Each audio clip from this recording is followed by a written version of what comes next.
लोगों के मन में प्लास्टिक सर्जरी को लेकर कई मिथ्स हैं, जिसके चलते इसकी अवेयरनेस के लिए हर साल 15 जुलाई को विश्व प्लास्टिक सर्जरी दिवस मनाया जाता है। हाल ही में all India institute of medical sciences ने एक खास कार्यक्रम का आयोजन किया, जिसकी थीम थी myths about cosmetic surgery and hair transplant. सही जानकारी उतनी ही ज़रूरी है जितना कि उसका सही इलाज होना है।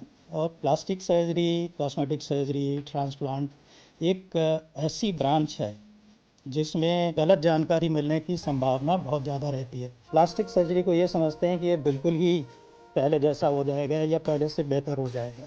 बहुत बार ऐसा संभव नहीं होता है। कई बार तो ऐसा हो जाता है कि उसके करीब करीब जितना नॉर्मल था वहाँ तक हो जाता है। और हम कोशिश ये करते हैं कि हम प्रॉमिस कम करते हैं और डिलीवर ज़्यादा करने की कोशिश करते हैं।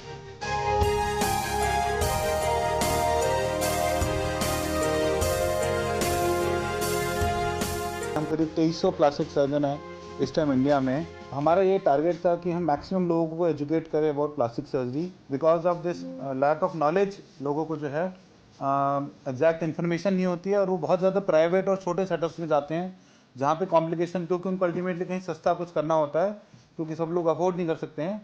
तो गवर्नमेंट हॉस्पिटल्स में काफ़ी हद तक ये फैसिलिटी अभी शुरू हो गई है, स्पेशली टीचिंग हॉस्पिटल्स में, और एम्स में भी काफ़ी हम लोग सर्जरीज करते हैं।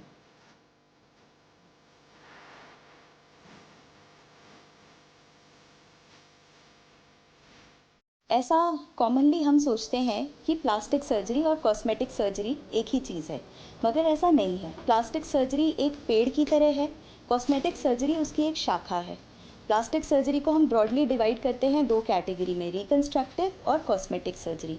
रिकंस्ट्रक्टिव मतलब बॉडी का एक फॉर्म जो कि क्षण हो गया है, उसको वापस उसके फॉर्म में लाना, इसको बोलते हैं रिकंस्ट्रक्शन। और इसके अंडर आते हैं trauma surgery, cancer surgery, burn surgery, वो सारी सर्जरियाँ जिससे आप एक नॉर्मल फॉर्म रेस्टोर कर सकें। और दूसरी होती हैं कॉस्मेटिक या एस्थेटिक सर्जरी, जिसमें एक इंसान जो कि नॉर्मल दिखता है उसके लुक्स को हम और इन्हांस कर सकते हैं।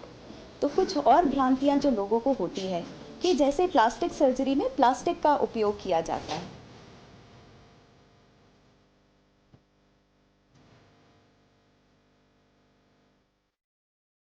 The most important thing which I will emphasize is कि सबसे इम्पॉर्टेंट है आपको अपनी ट्रीटमेंट में कंसिस्टेंसी लाना।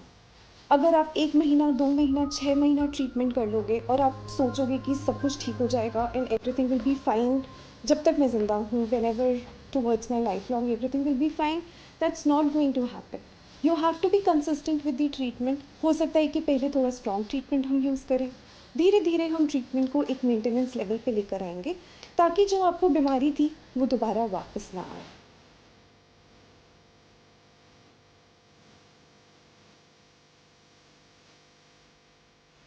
हर कोई, हर यंग जनरेशन वाला बच्चा कि आप लोग देखें ज़रूर, इन्फॉर्मेशन लें, अवेयर हो, लेकिन कुछ करने से पहले डॉक्टर की सलाह ज़रूरी है।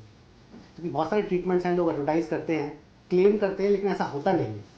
तो रियल प्रैक्टिस पे क्या, कोई प्रोडक्ट लेने से पहले, अपने पैसे खर्च करने से पहले एम्स में आएँ। एम्स में आपको आराम से अपॉइंटमेंट मिलेगा, आप डॉक्टर को दिखाएँ और अगर आपकी जो भी क्वेरीज हैं उनको डाउट्स क्लियर करें।